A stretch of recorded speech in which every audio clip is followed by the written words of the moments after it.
Interest rates are up. The economy's down. Are foreclosures coming? We're going to take a look at some data coming up next.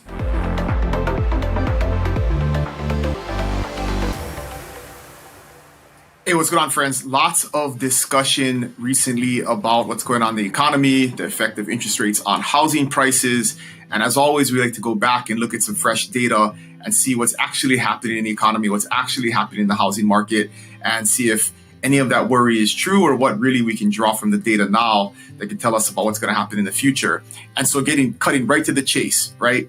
Where are we at with foreclosures? That discussion keeps coming up. People keep asking, hey, are foreclosures coming? Is it going to be a housing bubble like we had in 2008? Should I wait to get a deal?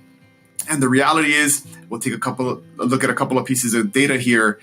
It's not happening, right? That's the short story. It's not happening. And if you look at this is the number of foreclosure starts since 2015. And we saw this is that period there in 2007 to 2010 where there were a ton of foreclosures because of the housing bubble that popped back in that Great Recession.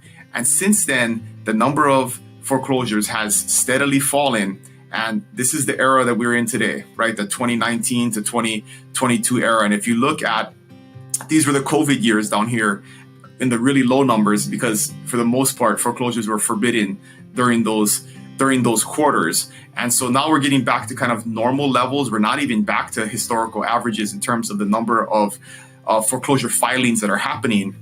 And so there is no spike really. We've just gone back to kind of normal, lower than normal numbers of the number of foreclosures that banks are initiating, but we're still at very, very low levels and nowhere near the types of levels. I mean, we're talking 10%, the types of levels that we saw in those prime 2008-9 years where the housing market was really in a crisis. And so the reason for this, and we keep going back to this, right, is the lending standards are very, very different than they were back in the 2000 years. And this is something that has a direct effect on the number of foreclosures. And this is historical data for mortgage credit availability. And we're still at very, very low levels. The whole availability of credit is still very much under control. And the very risky lending that was going on here in 2005 and 6 that really made money available to people who should not have been borrowing, those standards have been fixed in federal law, in mortgage lending standards. And so since then, it's been very steady, right? And so the risk in the market for banks and lenders is very, very low. The people that shouldn't have gotten mortgages have been pretty much eliminated from the market. So it's not something that we necessarily need to worry about. That has not changed. We're still at the actually really low levels in terms of lending standards and credit availability to borrowers. And that is why we don't have the foreclosure crisis, because people that shouldn't have gotten loans didn't get them, and they're not getting foreclosed on now. In addition to the equity that is available in the market to most homeowners, the need to foreclose is really not as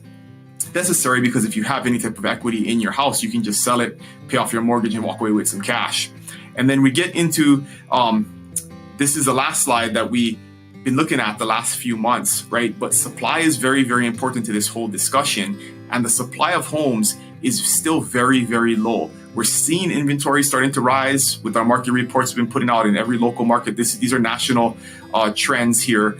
But if you look at where supply was in those years when we had the housing crisis, it was very, very high. We're talking 10 million, 8 million homes on the market in those years. We're at 3.2 million homes today, and that's historically low. Even if you look at normal markets pre the bubble years and then post the bubble years, we're still at very, very low. We're higher than we were. We hit the bottom in 2021.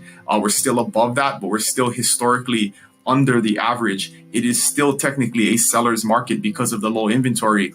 There are still going to be demand from sellers that need to buy homes. Millennials that are coming into the home buying market. We have had historically low levels of new construction happening over the last 10 years, and that is continuing to keep supply very low. We're seeing that in pretty much every market across America, but definitely here on the Big Island in Hawaii, we still have very, very low inventory levels. We're talking 60% of what it normally is in a normal market. So the short story is there is no signs of a foreclosure crisis coming up anytime soon. If that's what you're waiting for, you may be waiting for a long time. We're still seeing prices appreciate.